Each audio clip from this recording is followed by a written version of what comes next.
अस्सलामुअलैकुम सामीन। 15 जुमादल ऊला और 8 नवंबर है। आज की ख़बरों शुरुआत अल इमाम मोहम्मद अली इब्न कारी मोहम्मद फ़ारूक मेवाती, दूसरे अल इमाम शेख नईमुल्लाह दुबई मस्जिद मोहम्मद हरबी वज़ारतुल इमाम मशयून अल इस्लामिया, ये दोनों आइम्मा साहिबान दुबई में हैं। माशाल्लाह वहाँ नमाज अदा करा रहे हैं। आज इन दोनों की तिलावत से अपनी ख़बरों की शुरुआत की जा रही है। अऊज़ु बिल्लाहि मिनश शैतानिर रजीम। इन्न हाज़ल क़ुरआन यहदी लिल्लती हिय अक़वम ويبشر المؤمنين الذين يعملون الصالحات أن لهم أجرا كبيرا وأن الذين لا يؤمنون بالآخرة أعتدنا لهم عذابا أليما ويدعو الإنسان بالشر دعاءه بالخير وكان الإنسان عجولا وجعلنا الليل والنهار آيتين فمحونا آية الليل وجعلنا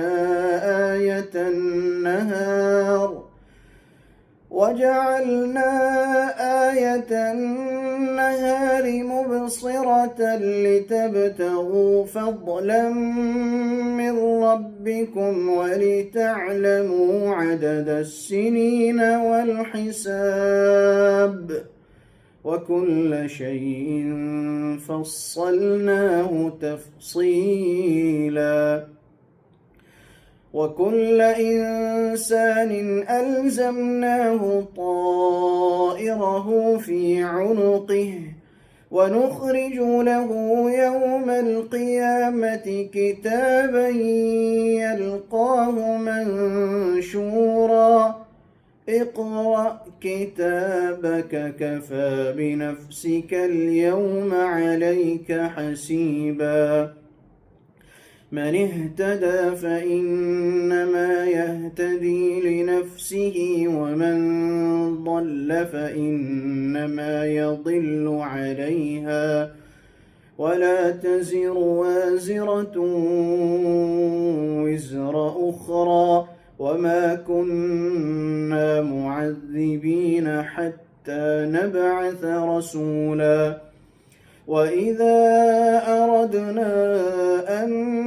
نهلك قرية أمرنا متر فيها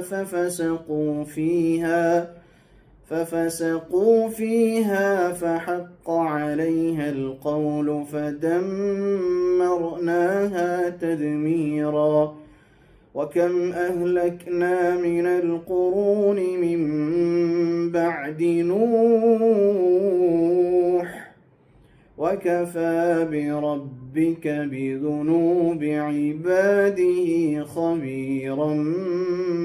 بصيرا. إنه لقول رسول كريم وما هو بقول شاعر قليلا ما تؤمنون ولا بقول كاهن قليلا ما تذكرون تنزيل من رب العالمين ولو تقول علينا بعض الأقاويل لأخذنا منه باليمين ثم لقطعنا منه الوتين فما منكم من أحد عنه حاجزين وإنه لتذكرة ومغفرة للمتقين وإنا لنعلم أن منكم مكذبين وإنه لحسرة على الكافرين وإنه لحق اليقين فسبح باسم ربك العظيم